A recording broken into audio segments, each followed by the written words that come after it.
Welcome to the Build series. We are live in New York City. I'm Kevin Kenny, and one of my favorite parts of the Build series here is we are witnessing some pretty intense fandoms, whether it's K-pop in the world of music, whether it's the Marvel universe over in Hollywood. But I can assure you, none of that even remotely compares to the passion and intensity of Korn and their Korn kids of the late 1990s. Now, at the height of this hysteria, Brian Welch was also trying to learn how to be a father, and that story is at the root of a new documentary called Loud, Krazy Love that we have the trailer for you to check out right here. And the winner is Korn, Freak on a Leash. She's cute, huh? I have plenty of memories from when my dad was in Korn. I love you, Daddy. Peekaboo. It changed my perspective on how I saw, like, love.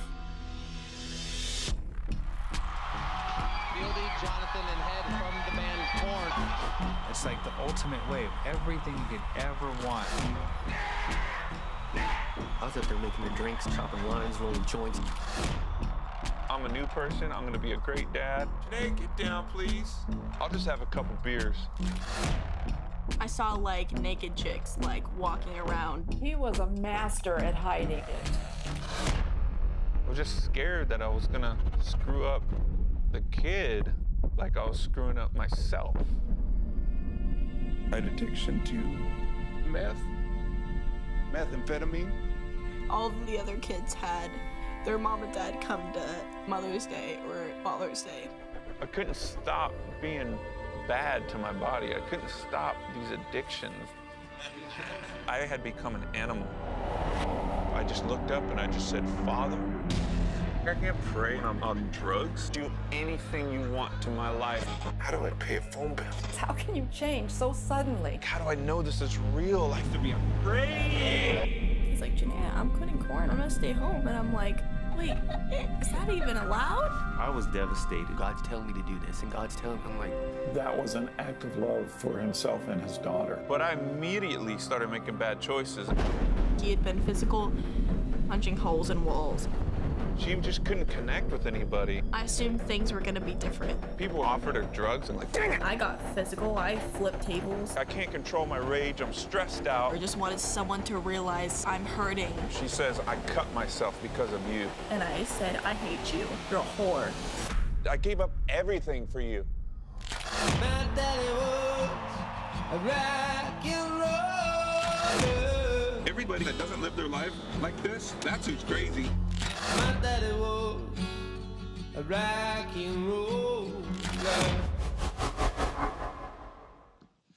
Joining us now on stage, Brian and Jennea Welch. Thank you. Thank you. Good to be here. It's good to have you guys here. How are you? Tired. Tired, right? Not much sleep, I heard, over the past Her days. daddy was a rock and roller, okay? Yeah. So the morning isn't good for rock and rollers. Yeah, I've But heard. That's okay. But no, we appreciate it all the more. As I said, this story is really at the core of it is a story of you two, and it's a love story. It's a story about family. But the whole process of making this film, Brian, you've described it in the past as long and stressful. But I want to go back to the root and the initial stages of this process. Where did the initial idea come from to make a movie? So it goes way back to like 2005. When I left Korn, MTV actually came to me and they were starting a new spiritual show, and they wanted to film my journey. So I was like, sure. And we went to Israel, and they followed me like to New York and in different places where just I was doing things, and the show fell through, and so I got all the footage. So, fast forward to about 5 years ago, 2012, 13, I was going back to Korn, and I Am Second, the producers of the film, along with Tori Mayo, just thought it would be a great story, me going back to Korn. So the first edit was 2 hours and 15 minutes. The story was about me going back to Korn in the first few shows. And then we watched it, and we all had like an aha moment where it's like, that's not the story. The story is the father and daughter. And so they did another edit, took out like almost an hour, of the movie and made it about me and her. And so we had to go find like all old footage of her, you know, like the swim meet and her being born, like that stuff. I didn't even know we had 25 something like terabytes of footage they went through, and they found like priceless footage. So, man. Swim meet, which you won, Jennea, so I got to give you props on that. Thank Just you. for the Number one. record. Thank you. Yes. Round of applause, belated, of course. But so, Jennea, what were your initial thoughts though when Dad comes to you and he's like, you know, this documentary you may have been a part of already, but like this isn't going to be about Korn. It's actually going to be about us. Was there any apprehension on your behalf? Oh yeah, for sure. Okay, so when they came to me and my mentor Tiffany about the idea, I was already in the middle of like pretty intense counseling and therapy, and so I don't know. I just had this piece about it that maybe if I share my story, it'll help other kids and adults, parents, you know. And so, of course, there is apprehension because I want to protect me and my dad in our story. But no, I think like I put my selfish thoughts aside, I guess, and was like, this can help people. I need to share this. Absolutely. I have to imagine just the process for both of you was incredibly therapeutic to film and shoot this documentary, but then watching it back also has to be somewhat therapeutic to watch yourself in that way. I'll start with you, Jennea. Which was more, do you think, therapeutic? Was it going through the documentary, or was it actually watching it back now as a finished piece? I think watching it back. Yeah. Back, I think a year or two ago, me and him watched the rough cut. It was like 2 hours and 15 minutes or something. And me and my mentor and him we had to pause a couple times and cried and talked it through, and lots of some yelling and, you know, just working through like the hard things. And so, yeah, I think watching it back was really therapeutic. And honestly, I think it made us closer because we watched everything that we had been through, and there's like this common respect and love for each other, I guess. Both of our lives are played out. Like Yeah. in the first cut version, it was like 2 hours and 15, like we keep saying. But it was Yeah, like, did you say that? but it was just watching our lives, just going, wow. And so the first time we watched it, it was like a therapy session. Just like, that's what it felt like. We're still working through it. Yeah, But honestly. now, you know what? The last time we watched it was this for the final version at the Nashville Film Festival, and we just like locked arms and watched it. That was the first time since then, and it was like we still cried, but it was more of like a That was more okay, healing for me. yeah, honestly. we've made it. We've made it through cry. You know. That's a great point, Jennea. Yeah, maybe that's a great way of putting it, right? Like shooting it was therapeutic, but then watching it may have been like healing. Yeah, like closure. Yeah, totally. Ooh, closure. That's the word. That's Good a good job. word. Save that for future interviews. You describe the day Jennea was born, Brian, in the film as the happiest day of your life. And there's amazing videos and pictures of you backstage. And just the joy on your face is so undeniable and it's so authentic. It's just so it's really beautiful. What was the most unexpected challenge, though, of becoming a parent for you personally? How long you got? Well, with top of mind, right? Because I'm not a parent, but I'd imagine there are things you kind of anticipate going into that journey. But what was something unexpected that was very challenging? Relationship with the marriage. It's hard because you have different the ways that you're brought up, right? And so you take that. It's like we got hard drives in our souls and our brains, and we're wired. And our parents, God help them, God help us. Like they do their best, but we're fragmented hard drives, you know. And so, just I think that trying to work it out with her, how to be, you know, the best parents we could, but at the same time we kept falling back into addiction. So. That was really hard. She was easy. But when you throw my career into it, being gone, like we didn't have FaceTime. I couldn't look at my daughter. I love you every day. I couldn't even talk to her. She's like, look, you know, she's a baby. She didn't know what a phone was, and so it was just extremely difficult to come off of tour. I remember Family Values. Follow the Leader album came out with Korn, and it just blew up on MTV every day. We were just bona fide like rock stars, mega rock stars, and so we were gone. And I would come back home, and I'd try to hug her, and she just ran to Mom. She's like, "Who are you?" You know, and so that broke my heart. So that's a lot of that was very hard. But the diapers and all that stuff, taking her to the parks and dance class, that was great. She was a perfect like little angel kid. That she was just the sweetest thing ever. That was, of course, Dad's memories. Jennea, you had quite the childhood. I mean, there's videos, remarkable videos in the film of you. I mean, you have to be a toddler, and you're on tour backstage with Korn. And if you watch the film, there is an explanation of why you had to go on tour with Dad. What are your memories of going on tour with one of the biggest rock acts in the world? Of course, you didn't know that at the time, but like, I just can't even imagine. Like, when we see the videos, but you personally, what are the glaring memories for you of that time? I think a lot of them are bittersweet. A lot of the times it felt like a playground every day, and I could just, like, they took me everywhere. I have this memory of we were somewhere in Europe, and there was this giant playground, like hundreds of kids, and it was amazing. It stuck with me forever. Like heaven to a kid. Yeah.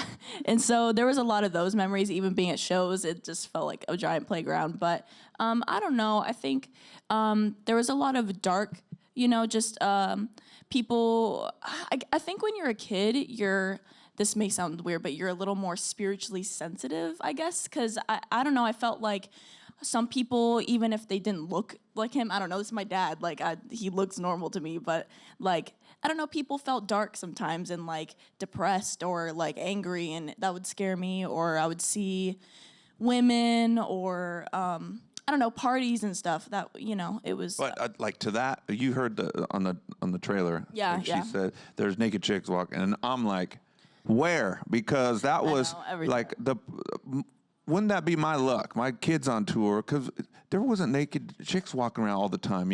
If there was something going on the bus or something with one of the guys, but it was a thing where if the kids were around, there was even respect back then.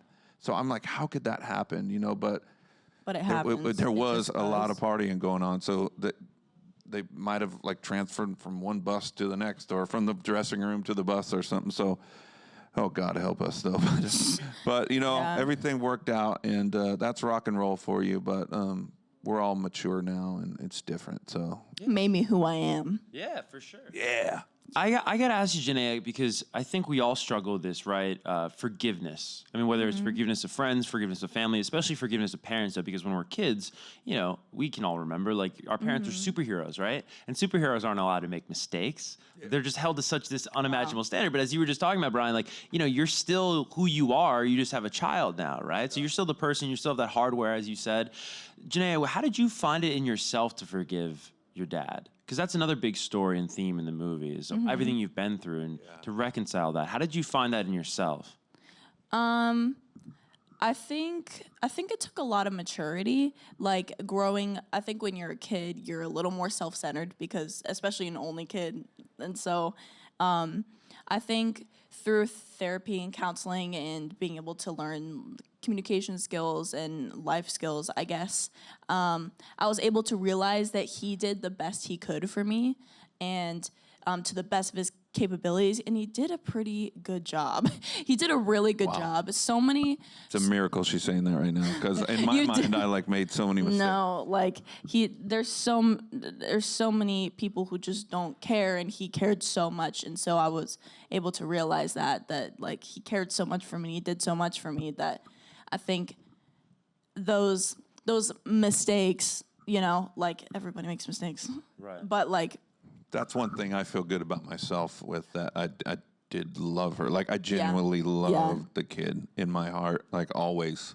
And so even through my anger outbursts and anger problems, I would feel bad because, I had uncontrollable anger. So I would blow up, then I would go, like, somewhere alone and just feel guilt and shame and so... But you would always, like, make it up somehow, like, whether it was, like, Chuck E. Cheese or, like, getting a hamster or something, I don't know, just little stuff that kids, Well, that was just part of life, but...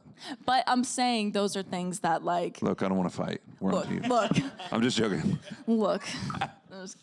Well, I mean, on the topic of parents, your parents are also in the film, Brian. Yeah, aren't they awesome? They're great. No, it's this crazy-looking rocker dude. Right. And all these... And then normal... people just talking. Well, he was just a normal boy. Well, and some of these old photos of you are hilarious, right? Like pre-Korn, like pre the look, right? It's just like you back in the day in high school. 80s hair metal. Yeah, that like, was it. Yeah, you know? That was all we had, you know. And so yeah, my dad would just like he used to get on me like, you know, cut your hair and stuff like that. And when we made it in Korn, he's like, boy, was I wrong. I should have like said, do what you want, man. But he didn't know it was going to work out. They did the best they could too, and but they're still together. My dad's 80. Broke his femur bone on Thanksgiving, making Thanksgiving dinner. But this so Thanksgiving, shout out to Dad. All right, get well soon. Yes, Dad, if you're gosh, watching. yeah. Or Grandpa, if you're watching. Yeah, Grandpa. But I wanted to ask you about your parents because you obviously have an amazing relationship with them. But there is this element to when they were recounting your success in Korn where they never really got it, right? Like it was great. They were happy for their son who's being successful, but you know, definitely wasn't their kind of music. They didn't really. It feels like they didn't really grasp like what Korn was all about. Did that ever bother you as an artist, or was it just that they were happy? Was that enough? That was enough. That was enough. You know, I remember on the second record, Jonathan wrote a song. He thought about like every cuss word that's in the American language, and he wrote that song. And my mom listened to it. She's like, "Why is he saying those words?" I go, "Mom, I just play guitar. I'm like 25 years old." She's like, "Why does that have to be like that?" You know, and so they never really loved the band, but they were really proud of us. You know, because as we evolved, they obviously watched the success and the climb and everything. But I remember the first video they started playing on heavy rotation was Adidas. And we're all in body bags. Like they made us look dead and zipped us up. And my dad's like running on the treadmill 6 a.m. and it comes on MTV. He's flipping through channels. He's like, "Oh, I don't like that video," you know? So, but they're awesome, you know, and they know that we're a little bit on the wild side. So that's good. Does Dad have a favorite Korn video of all time? Oh, that's a good question. I wish we could call him. No. We'll just say "Got the Life," right? Got the Life, yeah. There you go. We'll throw it out there. Jennea, your mother also is in the film as well, and there's footage of you see your mother. I don't know how old you are at the time. Maybe you can tell us, but you see your mom for the first time in 5 years, and it's tremendous footage. Adds to the film in a huge way. And then you recount it though, I guess in present day with a bit of apathy. You're kind of indifferent. You're just like, you know, like I expected her to look one way. She kind of looked somewhere else, and you know that was my mom, and that was that. Take me back to that day, your memories of that day, and then also take me back to your feelings about seeing your mom today. Well, I was 5 years old at the time, and so when we saw her after, or I guess I was 6. I guess it had been a couple years, but I don't know. I said it in the movie that I just expected her to be like some like blonde-haired lady with like a skirt, and I don't know, just like you see in movies, I guess. And she had tattoos. And was wearing like a mini skirt, but I was okay with it. It was just different than what I expected in my little mind. But I don't know. I guess people are capable of things where they're at. You know what I'm saying? Like me, like him, like everybody, you know? And so today we're just kind of like, we're just chilling, you know what I mean? Like I have amazing women in my life that take care of me and, you know, help me and are supportive. And so we're just doing our thing, you know? Taking it slow. Taking it slow. But she's worked on herself. And Yeah, so she's incredible. We all have issues, you know, and so she's worked on herself and she's doing good right now, hopefully. And, you know, yeah, we wish the best for her, you know? Yeah, it's all sure. positive. That's all. So, yeah. So positive. Yeah, absolutely. I gotta ask, you know, this film that I guess December 14th, is that the date that it'll be available on Showtime? Showtime, yeah. Showtime. It's premiering then, and then they're going to play it throughout the month, and then throughout the next year. That's awesome. Yeah, it's really incredible. I'm not just saying that because you guys are here, and it's so good that I was curious. Would you guys ever do like a show? Like, would you ever do something like this episodically? Like maybe it could be a streaming service. Could you like relive all that stuff on a stage or something? Oh no, I'm just like joking. Yeah, you know what I mean. No, like would you ever do like a reality show? You know, but not when I reality show. Well, reality show. That's we talked about that actually. Yeah, we almost did when I was 14, but I was going through so much. I also had. Do you remember I had an offer around 2007, and that fell through too. There was a couple different times. So maybe there's And signs so- of not to do it, right? If it's not working Yeah, out. well, I you know think- what? You go. I do. I totally live by like, if it's meant to be, it'll happen. That's it. And you can only push so far. You can like knock, pound the doors, but if they don't open, then you just gotta like step back and say, okay, it's not meant to be. Totally. If we can dive into Korn a little bit right now, I would love to. I think it's really We important. broke up. I hate to. No, I'm just joking. We got a new record to talk about. No, but before we get to the new record that is, rumored for next year, I know you guys are working on it, taking your time, but I think it's really important to pay respect to artists like Korn or just artists of any genre that came before today's artists, because I think it's easy to think that everything's brand new, right? And that like nothing's ever been done before, right? And I think that Korn doesn't get the proper respect for being the internet pioneers that you guys were. Because, of course, social media is like all the rage right now. But I mean, and you guys might not even know this, but like back in 98, like before Follow the Leader, you guys were doing Korn TV webcasts. I think once a week, or maybe, I don't know how frequent it was. Once a week. It was Korn TV, and we had guests on there. We were doing, and that was unheard of back then. And also, in 1996, we did like the first like internet like show with 96 we're talking about. Yeah. That was like dial up. Totally. And so only a few people could figure out how to get in, but we had like live in the studio with Ross Robinson, and we had guests in there too. And so once we did that one, it was 2 years later. For the Follow the Leader, and we had our friends on the show. We had like Cheech Marin from Cheech and Chong on the show. Yeah. We had like the Deftones and the Limp Bizkit guys, and like Ice Cube and maybe Snoop, I forget. But our managers were really like hot at that time, and we were just clicking back then. And so we had a lot of great ideas. So we do that now. We're like, we need to be like ahead of that and still think of, new things. But you guys are the younger generation coming in doing things, and just we all have our time on the planet, So we made our mark, We're still making it, but yeah. Thanks for bringing that up. We a lot of people forget about that, but we were really ahead of the. Who's bringing that to the table though? Because what really needs to be explained or put into context here is the internet in 96, 98 is not. The general population not sold on it yet. It's kind of this like, see if this lasts. You know what I mean? Again, like we're talking dial-up. It's not that accessible. Nothing really that cool is happening online to the general population and the masses. Who in the band, in management, is saying like you guys should champion this new form of communication? 100%. It was like Jeff Quantinus, Peter Katzis with the Firm, and Jonathan. The rest of us were like computers. I pictured a bunch of Bill Gates looking people like. Trying. I'm like, those aren't Korn fans. Like, how's that gonna, like, you know what I mean? And so, give me a beer. Let's go party. And Jonathan's like, he was like, no, this is the new thing. Da da da. So, our singer has done a lot of great things for Korn, and that was one of them. Yeah. I mean, in addition to the music, of course, and how good it was, a real unsung hero of you guys being able to compete back in the day with Britney and Christina and Backstreet and NSYNC was you guys mobilizing that fan base through things like email lists and through things like message boards, telling people to vote on these shows. And it's just, it's a fascinating. There's a deep dive waiting to happen there. Some publication will do it. And we were doing, a lot of things with fans, like as far as like doing a contest, like huge album contest we got thousands and thousands of entries. a fan did Issues. Like, yeah. You guys you guys know this story? They let not to steal your story. No, go for it. He was in Please. Korn.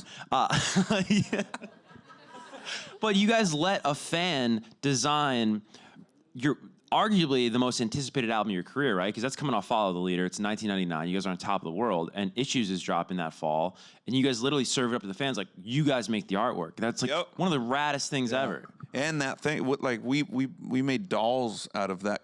It was the doll head. We did 5 actually. I think there was 3 winners. I don't remember. That was a long time ago. Don't do drugs, kids. But I think we did three winners, but one of them was the main one, and it was that doll that was just like a beat up Korn doll, we call it. And we made a doll just like that one he drew, and that flew in the arena.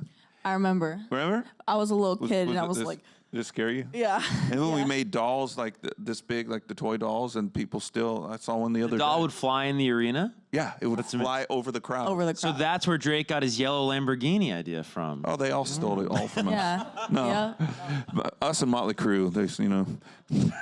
Travis Scott's getting all from Tommy Lee. Tommy Lee's mad about the roller coaster thing. Dude, I gotta ask you. So I work at the alternative radio station here in New York City, and we're huge. Me and a couple of the other jocks are just massive Korn fans. Really? Oh, huge Korn fans. And we were at our holiday show last night at Barclays, and we were talking backstage. And one of the jocks actually used to interview you guys back in the day, but we were talking about Korn, and we were saying to the older jocks, we're huge Travis Scott fans.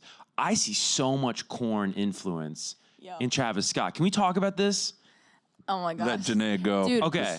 This is like, I get so passionate about it. Like, all the mainstream hip hop, like Korn, Limp Bizkit, all of those, there's such a resurgence in hip hop today. Even with like underground SoundCloud, like Slum God and stuff. Like, it's so inspired. It's so fun. I love it. Dude, so do you guys ever hear Juice WRLD? He's like a new up-and-coming rapper, God, yeah. right? Yeah, so I love Juice WRLD. I was at his first, I'm not bragging, but I was at his first ever show in Jersey like a year ago, right? Oh, wow. And so this is like Starline Ballroom. I don't know if you guys ever played that back in the day. It's Yeah. a small venue out in Jersey.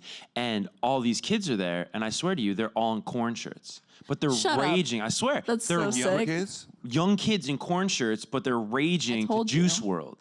He's But always like, Korn's old. But no, not at all. Like, cause we we'll see Travis's like designs and his aesthetic, and we're like, dude, that's like follow the leader right there, so like sick. all over the place. Dang. It's amazing. Yeah. It's like the new rock. Yeah, right? totally though. Like that's like I mean, we're running out of time here, but we can talk a little more backstage about this theory of Korn versus the new hip hop. But on that topic, Billy Corgan was on the show a couple weeks ago, did an amazing interview with our host Ricky, and he was saying, I forget what Ricky asked him, but he was talking about how the energy that the Pumpkins and alternative acts of the '90s had back then, Corgan sees now in artists like Lil Peep and sort of these rappers that we're referencing right now. I don't know, how up on hip hop you are, what you listen to in your personal time these days, but where do you see that Korn energy? I said I keep them updated. Do you? Yep. But where do you personally see that energy? Do you see it anywhere? Like we were playing Korn records here in the studio. Like they just go, man. Like they're just there's an energy. We wrote the songs with the live show in mind, and so did like the the Rage Against the Machines, and I'm sure they did, and the Biscuits, and it was like that's what mattered, the live show, and so. It's crazy to see this hip hop doing that. Like we played with, check this lineup out. We played with Migos, Major Lazer, At the Drive-In, Eminem, and Korn in UK. I wish we could do that in America. People are so close-minded here. Honestly. It's amazing. But like the crowd went off for the Migos like as much as they did for us, or it was Eminem had the crazy crowd, but you know what I'm saying? They were jumping and hopping, and I was just watching Travis Scott videos online, and the crowd just goes nuts, man. So there's a lot of energy there. I don't know, when you listen to the music, I don't picture. I'm like, how are they getting so crazy with this? Just like. Yeah, whatever. Now I look old. Travis Scott, everybody. Yeah. So, like with our music, it's like, yeah, but And so I see what you mean. There's a new band called Fever 333. Have you heard of them? Yes. The Fever They bring 333. the energy. Okay. You got to check them out because everyone's bringing them on tour right now, and they're gonna blow up. So shout out to you guys. To be fair, though, I mean, you guys did influence. I mean, you had hip hop in your song. I was just listening to like Trash this morning. Like Jonathan's kind of rapping on that, yeah. You know what I mean? Yeah, he played the drums of that song. Did he really? You feel the hip hop beat? Like Yeah. So he good. played that. You guys were super early on that. But speaking of drums really quick, and I know we're going way long right now, but I heard that the drums are done for the new Korn record. Do you have like an ETA on that? The drums are done for the songs we have written. Okay. I bet you we're gonna write more because the producer he just does that. He's like, we don't have enough. I don't think we have enough. So drums are done. We're working on guitars. They're I don't know how much we have left, but the bass is far from done. Vocals we've been on a little bit, but we have some surprises coming on this record that we're stoked to. I can't say nothing, man. I wish I could give you a hint, but some cool, fun surprises that I guarantee everyone will love. So. Would you ever collab with like a Travis? Oh, yeah. Yeah. 100%. Travis Scott hit us up. Oh my You know, who else? That would be so sick. Ski Mask, Slump God. Anybody? I'll make a list. Because we always, you know, we did that back in the day, so we need to do that again. So, yeah, we're going to hit some people up, I think. Totally. All right, let's turn it over to the audience here. The first question is going to come from over here. Hi. Hi. Sorry, I'm a little sick. My question is for you, Jennea, mostly. I think we're kind of around the same age. And I've gone through my own issues with mental health and stuff. And something I'm really fascinated by is kind of like looking at your parents as people, you know, as you get older and kind of seeing them for who they are. So I was wondering, like, what lessons your dad has taught you that you would pass on to, like, your own kids? Because I know that sometimes when you're younger and you're going through things, you don't want to hear anything. But, like, now that you're older, at least for me, I'm like, oh, that was pretty valuable information. I just didn't want to listen to at the time. Yeah, for sure. By the way, you're so cute. You're Thank adorable. you. You too. Great questions. Yeah, that's so good. I don't know. I think like the most valuable thing I've learned from you is like unconditional love, I guess. Like, I don't know. I put you through so much like annoyance and I don't know. I don't know. Look at my mistakes, man. So, you know, you did, but it was all birthed from pain and you were wounded. So I see that. But yeah, it was hard. But you did a good job. Thank you. You're welcome. Anyways, and so I think that's the most important thing was that, like, I put him through so much and he loved me no matter what, you know what I mean? He did the best for me. And so I think, like, if I have kids, I think that's super important because it can be so hard. Like, I don't know. I have friends who have kids and it's your life changes. It's like a whole other deal. And so I think, unconditional love. That's the biggest thing I've learned. Great question, great answer. Let's get to our second fan question right here. Thank you guys so much for being here. It's an amazing story. I can't wait to see the film. Been a hardcore Korn fan for 25 years. Yeah, Follow come all on. of Brian's solo Thank you, stuff. brother. I gotta say, Thank you. It's truly an honor, and it's so great to see you guys in such a healthy place. And Brian kicking so much ass with Korn. The new record is slamming. The next one highly anticipated. 2 quick questions. Do you think we're going to see any Issues anniversary shows similar to the Follow the Leader shows? And if you could relive any moment from back in the day sober, what would it be? That's amazing questions. Wow. Issues. I think that's a good idea. You know, I will take that to the management. So, yeah, we did that. We played that record in its entirety at the Apollo. We were just talking about it the other day. Busta Rhymes came in and Chris Rock, and we were hanging out with them. He's like, how you get videos? Because remember, Fred Durst did that video with the girl getting beaten by her father in the video. Falling away from me. See, I don't even know my own songs. But he's like, if that was a rap video, we'd be banned, you know? And so that was so we played that album in its entirety. I think it would be great to get out on the road and do that, at least for a few festivals or like, you know, so great idea. A moment I wish I would have been sober. Probably 1998. That whole moment. No, honestly, like 2003, 2004, I was in meth for 2 years, and it was a blur, and that was my gutter, and I was thinking about suicide and everything, and so just those 2 years, I just, you know, but Woodstock maybe, that's another one I wish I would have just been sober, but really a lot of those times, because we just have fragmented memories, you know, it's what a waste, right? But really quick, speaking of 98, just in your recollection, when did Korn break truly big? Was it Got the Life or was it Freak on a Leash? Got the Life. It was Got the Life. Yeah, because that's when things changed. They came up with the TRL rule that if you're on so long on the countdown that you have to be retired because there's other music coming. And ours was the first one. Our fans kept voting. They're like, they have another single coming out, so what are we going to do? Let's make up a retirement rule.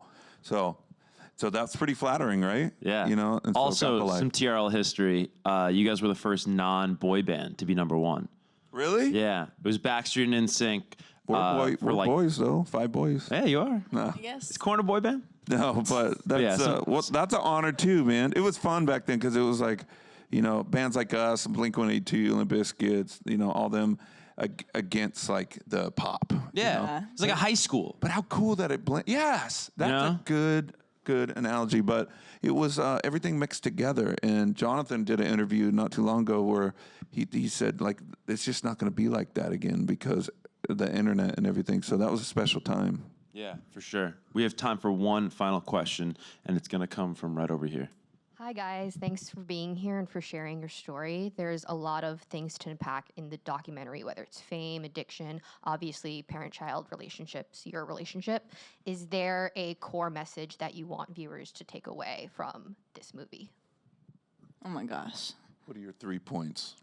Okay, so those are all good. All those 3 things were like, that's what I always say. I always say it's women empowerment, teen suicide, depression. I think that those are really prominent, and father-daughter relationships, family relationships. Yeah, and I want people to take away that, look, we are living proof. I was a crazy, wild, drug-addicted rock star, and I'm in a great, happy place now. If you just don't give up and you keep working at it and find counseling and get therapy and just, forgiveness for yourself too, that you can get on the other side. We're sitting here living proof. I was a meth addict, and I'm doing so good right now. We're both doing so good. So that's the main message. Don't give up, people.